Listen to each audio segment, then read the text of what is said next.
Hello विद्यार्थियों, ज्ञान विहार की ऑनलाइन क्लास में आपका स्वागत है। हमारा जो टॉपिक चल रहा था संधि से संबंधित, और संधि से संबंधित टॉपिक में हमने जो संधि पढ़ी थी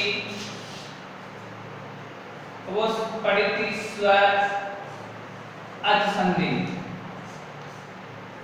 स्वर अच संधि के बाद में जो हमारी दूसरी संधि है व्यंजन, जिसको हम संस्कृत लैंग्वेज में हल संधि भी कहते हैं।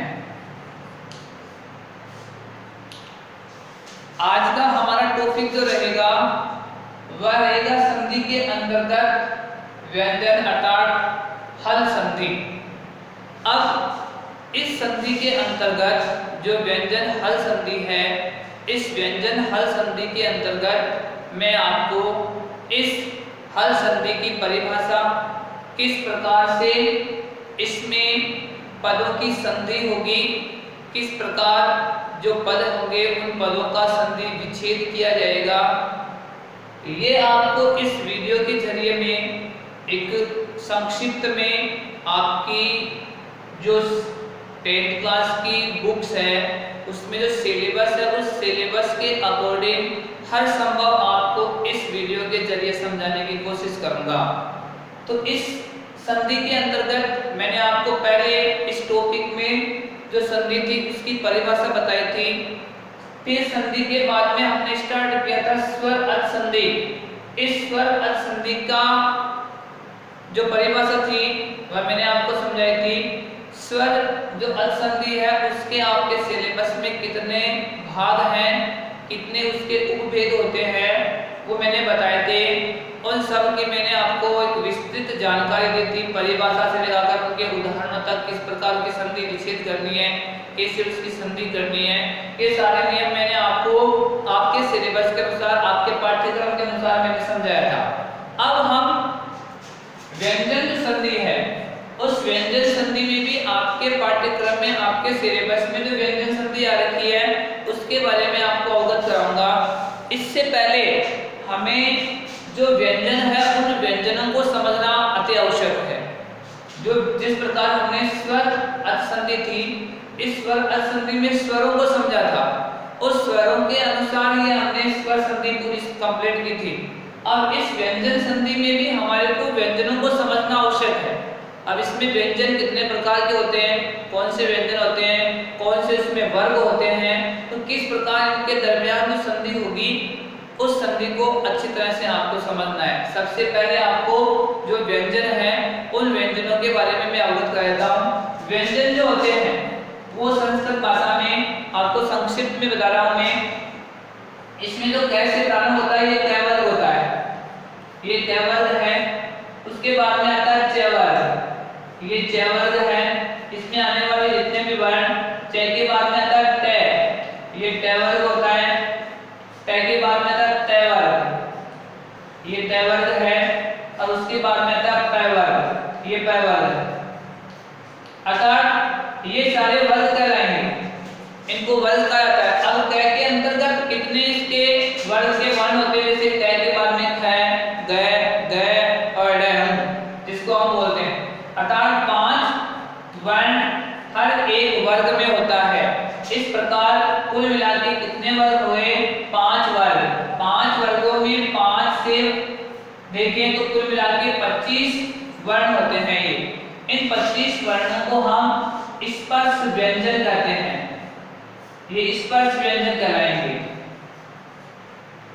उसके बाद में जो ये 25 व्यंजन होंगे, इन 25 व्यंजनों के बाद में आपके य, र, ल और व, ये जो वर्ण है अर्थात ये जो व्यंजन है, इन व्यंजनों का कहा जाएगा अंतःस्थ व्यंजन। ये अंतःस्थ व्यंजन होते हैं। उसके बाद में तो श, श और है, ये जो व्यंजन है इन व्यंजनों को कहा जाएगा ऊष्म व्यंजन। ये ऊष्म व्यंजन कहलाएंगे। तो कुल मिला के इन व्यंजनों के आधार पर ही जो आपकी व्यंजन हल संधि होगी, अर्थात कहने का मतलब इसको हल संधि क्यों कहते हैं, क्योंकि क वर्ण से लगाकर, अर्थात क वर्ण से लगाकर है तक जितने भी जो व्यंजन हैं, क से है तक तो जितने भी व्यंजन होते हैं, इन व्यंजनों को हल कहा जाता है, अर्थात ये हल होते हैं, इसीलिए इस संधि का नाम है वो हल संधि रखा गया है। अब इसके अंतर्गत इस हल संधि में इसकी संधि की परिभाषा क्या होगी, इस संधि की परिभाषा के अंतर्गत आपको विशेष रूप से जो ये वर्ग मैंने बताया, इन वर्गों का ध्यान रखना है।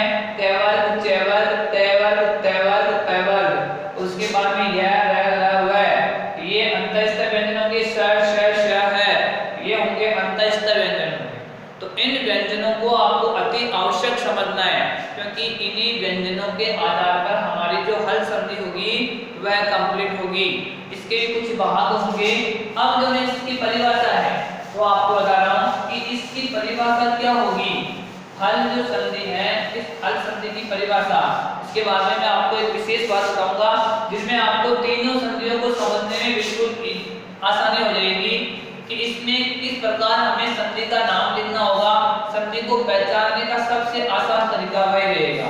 ठीक है, संधि विच्छेद किया पद है और संधि विच्छेद किए हुए पद में आपको संधि का नाम अगर अच्छी तरह समझना कि इसमें अच संधि है या हल संधि है या विसर्ग संधि है, इसका एक छोटा सा ट्रिक मैं आपको बताऊंगा।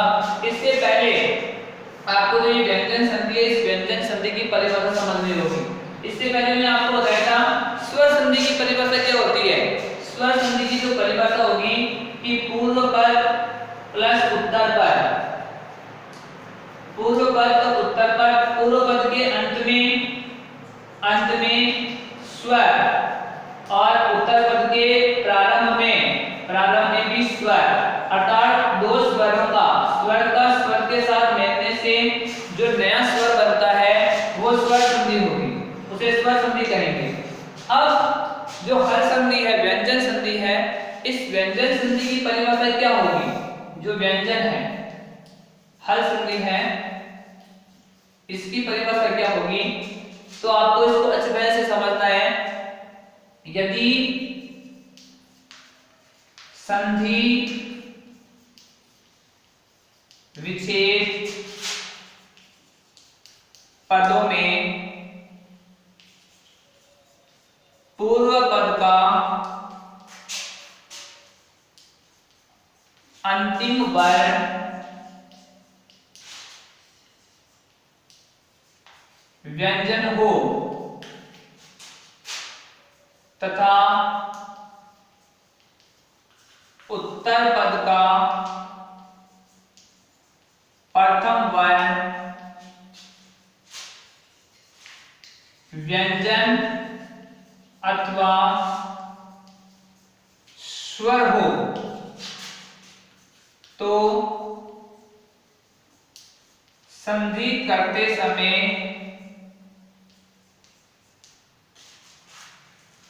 जो नया वर्ण बनता है उसे व्यंजन हल संधि कहते हैं। ये व्यंजन संधि की परिभाषा होगी। जो व्यंजन संधि है, इस व्यंजन संधि की परिभाषा के अंतर्गत क्या होता है।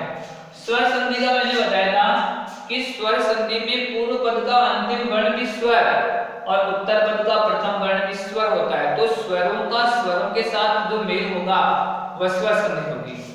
अब इसके बाद में जो हमारी हल संधि है, इस हल संधि में क्या होता है, वही दो पद संधि विच्छेद के, एक तो पूर्व पद होता है और एक होता है उत्तर पद। अब इस संधि को समझना आपको। इसमें पूर्व पद का अंतिम वर्ण व्यंजन ये आवश्यक है। पूर्व पद का अंतिम वर्ण व्यंजन होना चाहिए। अब व्यंजनों को समझने के लिए आप कैसे समझोगे? अब व्यंजन कैसे होगा? अब अगर आपको व्यंजनों को समझना है तो इसमें जो पूर्व पद होगा उसका अंतिम वर्ण जो होगा, अंतिम वर्ण हलंत होगा। अंतिम वर्ण के साथ में हलंत होता है। उस हलंत का मतलब होगा कि जो ये वर्ण है वह स्वर रहित है, इसीलिए वो व्यंजन कहलाएगा। यानी कि अंतिम जो वर्ण रहेगा उस अंतिम वर्ण में हलंत रहेगा और हलंत होने के कारण ही वह व्यंजन कहलाएगा। अगर उसके साथ में हलंत नहीं है तो इसका मतलब है कि उस वर्ण के साथ में स्वर मिला हुआ है और वह व्यंजन नहीं होगा फिर। इसलिए इसमें व्यंजन होना आवश्यक है। पूर्व पद के अंत में व्यंजन प्लस उत्तर पद का प्रारंभ व्यंजन से भी हो सकता है, व्यंजन वर्ण से, या फिर वहां पर स्वर वर्ण है वो भी आ सकता है। लेकिन आवश्यक यह है कि पूर्व पद के अंत में तो व्यंजन ही होना चाहिए, हलंत जिसके साथ में हो वह हलंत वाला वर्ण है तो वो व्यंजन कहलाएगा। और उत्तर पद का प्रारंभ व्यंजन या स्वर किसी से भी हो सकता है। तो जब दोनों के बीच में संधि होगी तब व्यंजन का व्यंजन अथवा स्वर के साथ में जब मेल होगा तो उसका जो नया वर्ण बनेगा उसको हम व्यंजन संधि कहेंगे, अर्थात उसे हल संधि कहेंगे। ये आपके लिए सबसे महत्वपूर्ण बिंदु है संधि को समझने का। अब तीनों संधियों के बारे में, स्वर, व्यंजन और विसर्ग, इन तीनों संधियों के बारे में मैं आपको बता रहा हूं। किस प्रकार आपको कोई संधि विच्छेद किया पद आता है तो उसमें आपको जो मुख्य भाग होता है संधि का उनका नाम कैसे लिखना है, इसके लिए सबसे आसान तरीका ये परिभाषा आपको अच्छी तरह से लर्न करनी है, इसमें लिखना है इस परिभाषा को। अब इसमें जो तीनों भाग हैं संधि के, स्वर, व्यंजन और विसर्ग, इनको समझना। अब देखो इसमें सबसे पहले मैंने आपको स्वर संधि थी उसके बारे में बताया था कि स्वर का स्वर के साथ मेल, यानी कि पूर्व पद के अंत में स्वर तो वह संधि होगी स्वर संधि। पूर्व पद के अंत में व्यंजन तो वह संधि होगी व्यंजन संधि। और पूर्व पद के अंत में विसर्ग तो वह होगी आपकी विसर्ग संधि। ये पूर्व पद के अंत में ही देख के आपको संधि का नाम पता करना है। यानी कि उत्तर पद के अंत में तो कुछ भी आ सकता है, उत्तर पद के अंत में स्वर भी आ सकता है, व्यंजन भी आ सकता है, विसर्ग भी आ सकता है अंत में, लेकिन वहां देखकर आपको ये पता नहीं करना है कि इसमें संधि कौन सी है। आपको केवल और केवल पूर्व पद का जो अंतिम वर्ण है, पूर्व पद के अंत में, पूर्व पद के अंतिम वर्ण में जब आप देखोगे संधि विच्छेद किया हुआ पद है, किसी पद की संधि विच्छेद की हुई है और वहां पर आपको देखकर उस संधि का नाम लिखना है। तो ये विशेष ध्यान रखना आपको कि यदि पूर्व पद के अंत में स्वर आए तो वह स्वर संधि है, पूर्व पद के अंत में यदि व्यंजन आए तो व्यंजन संधि है, और पूर्व पद के अंत में यदि विसर्ग आए तो वह विसर्ग संधि है। जैसे उदाहरण के तौर पे जैसे स्वरों का मैंने बताया था, एक मुख्य रूप से आपको बता दूं, जैसे विद्या, धन, आले। उदाहरण के तौर पे यहाँ जो ध्यान है इसके साथ में स्वर आ रखा है और यहाँ पर भी आ रखा है, तो यहाँ अंत में देखना है आ आने पर यह स्वर है, तो यह स्वर संधि का भाग है। व्यंजन में जैसे जगत या हलंत है, धन, ईश है, जगत, धन, ईश है। अब यहाँ जो तय है इसके साथ में हलंत है, इसका मतलब यहाँ ये व्यंजन है, तो यहाँ पर जो संधि होगी वो व्यंजन संधि होगी। जैसे कह, धन, अपि। अब इस कह के साथ में यहाँ पर विसर्ग है, यही देखना आपको पूर्व पद का अंत है, यहाँ विसर्ग है तो ये संधि हो जाएगी आपकी विसर्ग संधि। तो यहाँ संधि विच्छेद पदों की आपको यदि संधि ज्ञात करनी है, संधि का पता लगाना है, संधि का नाम देखना है कि इसमें कौन सी संधि है, तो विशेष रूप से आपको स्वर संधि का पता करना है। तो पूर्व पद के अंत में देखो स्वर है तो वह स्वर संधि है, व्यंजन संधि तो पूर्व पद के अंत में यदि व्यंजन है तो व्यंजन संधि है, और इसी प्रकार विसर्ग संधि है तो पूर्व पद के अंत में यदि विसर्ग है तो वो संधि विसर्ग संधि होगी। ये विशेष रूप से आपको मुख्य जो संधियों के भाग हैं उनका नाम पता करने के लिए बताया है। अब हमारा जो पाठ चल रहा था वो चल रहा था व्यंजन हल संधि। अब व्यंजन हल संधि का मैंने आपको परिभाषा है वो अच्छी तरह से बताई है, और परिभाषा को फिर से मैं आपको दोहरा रहा हूं कि इसकी परिभाषा होगी, यदि पूर्व पद के अंत में व्यंजन वर्ण और उत्तर पद का प्रारंभ किसी व्यंजन अथवा स्वर से होता है तो इसके बीच में जो संधि होगी, जो नया वर्ण बनेगा उसे हम व्यंजन संधि कहते हैं। अब आपके सिलेबस में इस व्यंजन संधि के कुछ भाग हैं। आपके 10th क्लास के जो सिलेबस है उस 10th क्लास के सिलेबस में आपकी जो संधि है उस संधि के कुछ भाग हैं। तो इसमें जो संधि है वो है सचुत्व संधि एक भाग, दूसरा जो भाग है वह है आपके इष्टुत्व संधि, तीसरा जो भाग है वो है जसत्व संधि, और तीसरे भाग के बाद में है अनुनासिक संधि, और अनुनासिक संधि के बाद में इसका जो भाग है वो है एक अनुस्वार संधि। अनुस्वार संधि ये आपके संधि के भाग हैं। अनुनासिक जो संधि है, इस अनुनासिक संधि को हम एक और नाम से पुकारेंगे, वह संधि होगी आपकी परस्पर वर्ण संधि। इसको परस्पर वर्ण संधि भी कहते हैं। अनुनासिक जो संधि होगी इसको परस्पर वर्ण संधि भी कहते हैं। अब आपके ये जो भाग है इसके उपभाग होंगे, व्यंजन हल संधि के उपभाग हैं, सचुत्व संधि, इष्टुत्व संधि, जसत्व संधि, अनुनासिक या परस्पर वर्ण संधि और एक अनुस्वार संधि। ये आपके सिलेबस का मुख्य भाग है। मुझे उम्मीद है कि जो व्यंजन संधि है इसको आपको समझने में थोड़ी दिक्कत होगी, लेकिन आपको व्यंजनों की यदि जानकारी है, व्यंजन अगर आप अच्छी तरह से समझ पाओगे तो व्यंजनों के आधार पर आप जो व्यंजन हल संधि है इसको आसानी से समझ जाओगे। अब इसको समझना अति आवश्यक है। इससे पहले जो इसके मैंने पार्ट बताए हैं, इन पार्टों में आपको सबसे पहले मैं जो बात बताऊंगा वह जसत्व संधि का बताऊंगा। जसत्व संधि क्या होती है, जसत्व संधि की परिभाषा क्या होती है, किस प्रकार इसके बीच में संधि होगी, किस प्रकार संधि विच्छेद करेंगे, इसके लिए आपको विशेष रूप से जो व्यंजन है उन व्यंजनों की जानकारी आवश्यक है।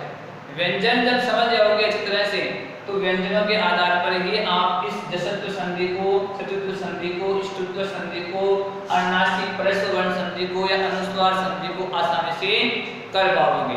अब जो जसत्व संधि है, इस जसत्व संधि की इस वीडियो में मैं आपको परिभाषा है वह बता रहा हूं। इस जसत्व संधि की परिभाषा क्या होगी, इस परिभाषा के आधार पर आपको इसकी संधि विच्छेद और संधि करनी है। जसत्व हल संधि,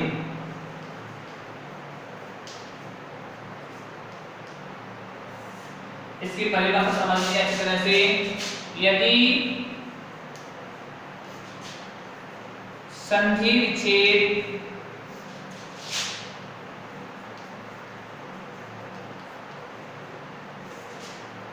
पदों में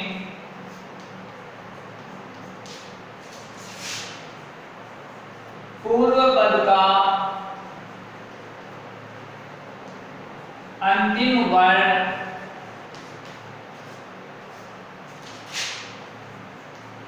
किसी वर्ग का, अब यहां पर आप ध्यान रखना है मैंने वर्ग लिखाया है, किसी वर्ग का, और वर्ग से पहले मैंने आपको वर्ग की जानकारी दी थी।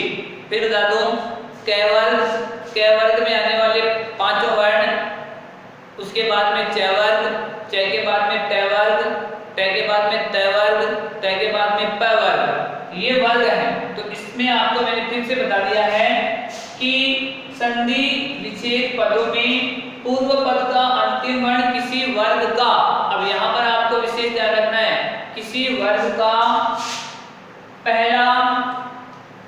दूसरा, तीसरा और चौथा वर्ण हो। किसी वर्ग का पहला, दूसरा, तीसरा और चौथा वर्ण हो तथा साथ में ही उत्तर पद का प्रथम वर्ण, उत्तर पद का प्रथम वर्ण व्यंजन। अब व्यंजन भी कौन सा? घोष वर्णों को छोड़कर, घोष वर्णों को छोड़कर। अब घोष वर्ण कौन से? जो घोष वर्ण है वो घोष वर्ण है पंचम वर्ण। जो पंचम वर्ण होते हैं उनको घोष वर्ण कहा जाता है। इसमें क वर्ग में अंग होता है, च में यह होता है, न होता है, फिर न होता है और फिर मैं होता है। ये आपके घोष वर्ण अर्थात पंचम वर्ण जो होंगे उनको छोड़कर, तो उत्तर पद का प्रथम वर्ण व्यंजन घोष वर्णों को छोड़कर अथवा स्वर हो तो संधि करते समय पूर्व पद का अंतिम वर्ण अपने वर्ग का तीसरा वर्ण बन जाता है।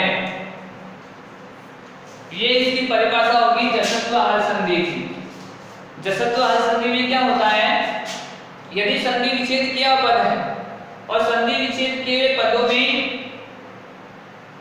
पूर्व पद का अंतिम वर्ण किसी वर्ग का, किसी वर्ग का मतलब मैंने आपको 5 वर्ग बताए थे, उन 5 वर्गों में से किसी वर्ग का पहला, दूसरा, तीसरा अथवा चौथा वर्ण हो और उत्तर पद का प्रथम वर्ण, संधि विच्छेद पद में उत्तर पद का प्रथम वर्ण व्यंजन अर्थात व्यंजन में मैंने लिखा है घोष वर्णों को छोड़कर, तो घोष वर्ण में लिखा है 5वां जो वर्ण होता है वो घोष वर्ण होता है अर्थात वो अनुनासिक वर्ण होता है।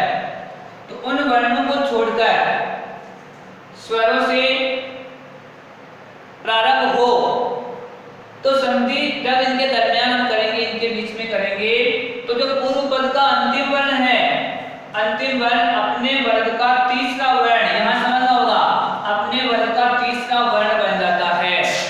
अब अपने वर्ग से समझना है आपको, यानी कि इसमें आपको वर्गों की जानकारी होना अति आवश्यक है, इसीलिए मैंने पहले आपको इसके वर्ग लिखाए थे। अब वर्गों के अंतर्गत मैंने आपको बताया था जो क वर्ग होता है, इस क वर्ग का, फिर उसके बाद में च वर्ग का, च के बाद में त, जितने भी वर्ग हैं जैसे क, ख, ग, ग, अंग,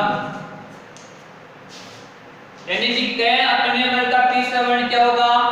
ग, च अपने वर्ग का तीसरा वर्ण क्या होगा? ज, ट अपने वर्ग का तीसरा वर्ण क्या होगा? न, ट, ठ, ड, ड, यानी तीसरा वर्ण ट, ठ, ड।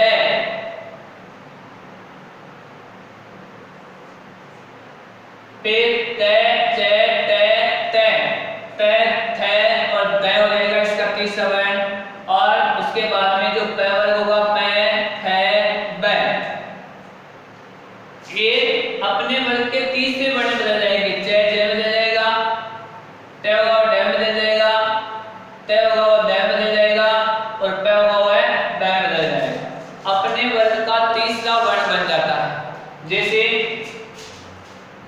संधि का एक उदाहरण लाता हूं मैं, वाक, धन, ईश है। वाक, धन, ईश है, ये संधि विच्छेद किया हुआ पद है। अब संधि विच्छेद किए हुए पद में आपको देखना है संधि की इस परिभाषा के अंतर्गत अंतर्गत पूर्व पद का अंतिम वर्ण व्यंजन होना चाहिए। क्या के नीचे हलंत है तो ये क, और यहाँ परिभाषा के अंतर्गत मैंने लिखा था कि किसी वर्ग का प्रथम, तो यानी क अपने वर्ग का पहला वर्ण है, तो यहाँ पर क आ गया। उत्तर पद मैंने लिखा था किसी व्यंजन अथवा स्वर से प्रारंभ होता है। अब जब स्वर से प्रारंभ होगा तो जो तीसरा वर्ण बनेगा उस तीसरे वर्ण के साथ में आपको स्वर की मात्रा लगा देनी है।